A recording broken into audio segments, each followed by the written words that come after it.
You are talking with Neandertalk. Happy Easter. El Tequila Ino. Ooh, that's nice. Yeah, that's that Yellowstone. Isreal in the building. Oh. Future NFL player, you know. Okay. You already know Ryan Wester. Town drunk. The town drunk. And the town sidekick. So we in the building for this one. You are talking with Neandertalk. Let's I go. don't drink a lot, but if you watch the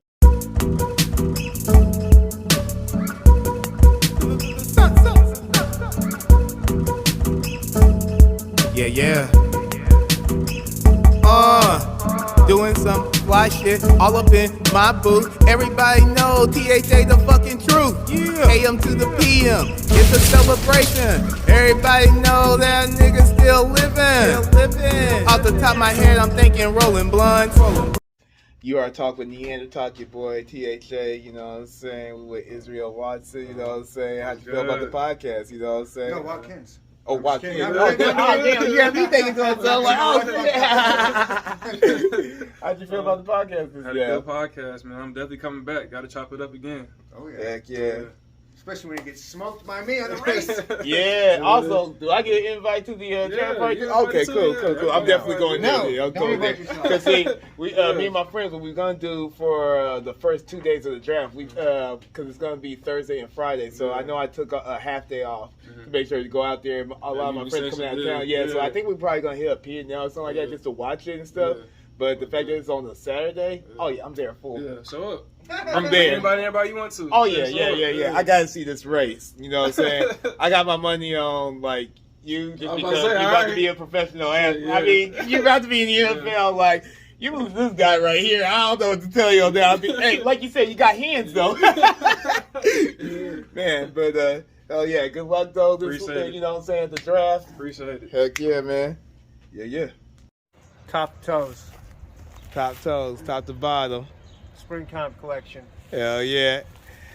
We just got done with this episode just now. We had Isreal Watson on, NFL prospect, you know what I'm saying, or draftee prospect. How'd you feel about this episode? Man, to be young and athletic again.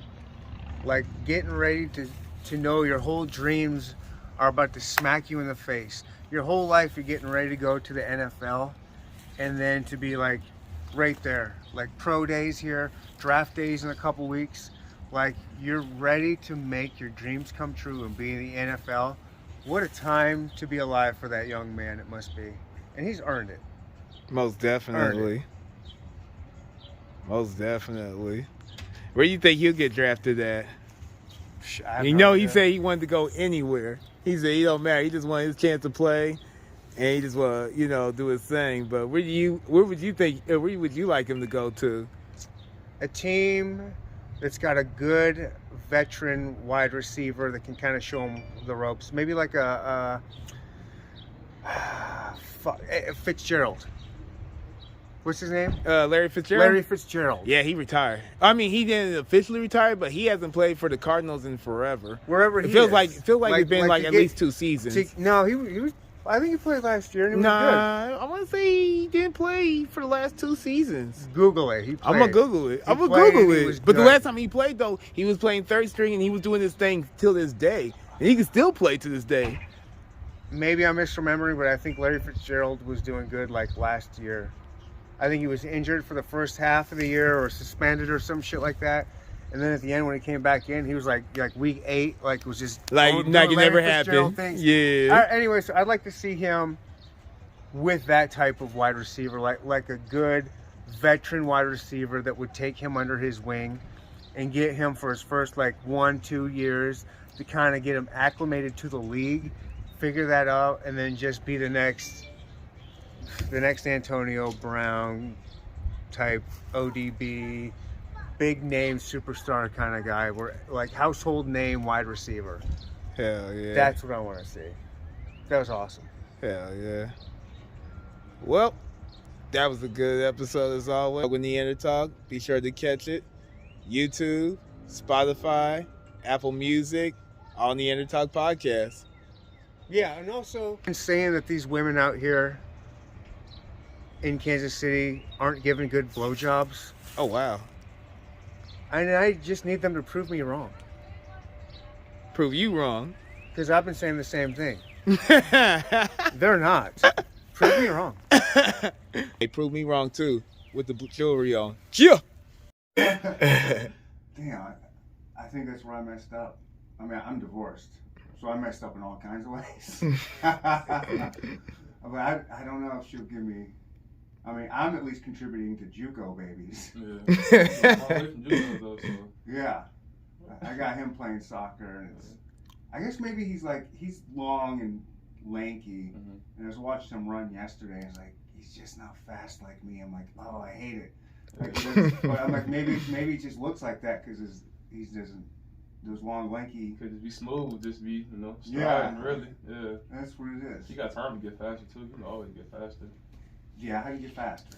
I always thought that was I just had it. I never worked on it. I just had it. Yeah, I mean, I had to work on it. I had to do a whole bunch of hip mobility stuff and resistance bands. So it's the two main things you need to do to get faster. Hip mobility. Yeah, hip mobility. Make sure if your hips all tight, you really can't. You're not really as flexible. You gotta get flexible too. Stretching that helps a lot. But hip mobility, stretching, and then resistance bands. That's it. Helps a lot. Damn. See, there was never that stuff. I mean, there was kind of that, the game's changing because, young people like you have got so much more information out there.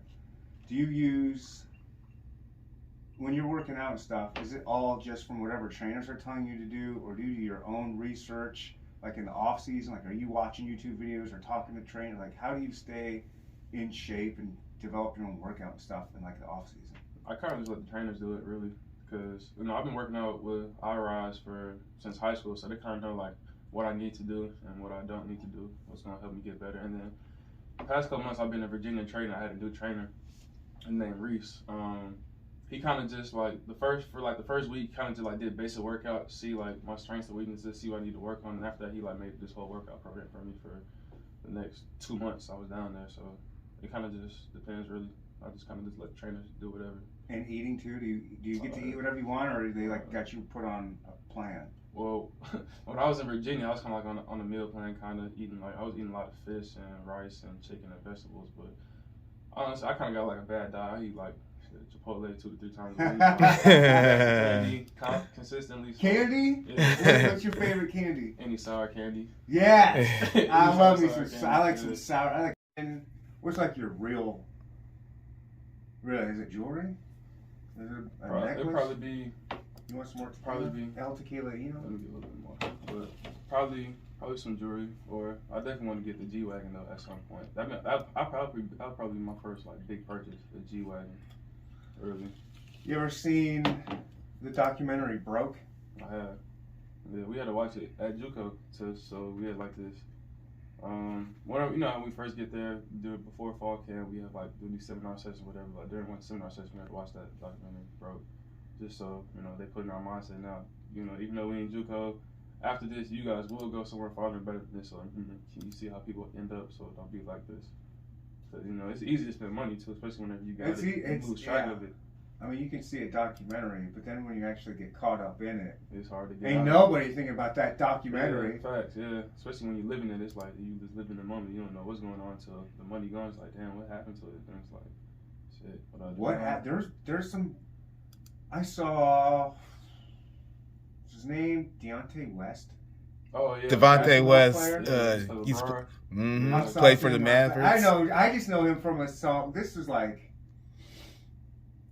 this is pre-TikTok. This was probably MySpace days, maybe even before that.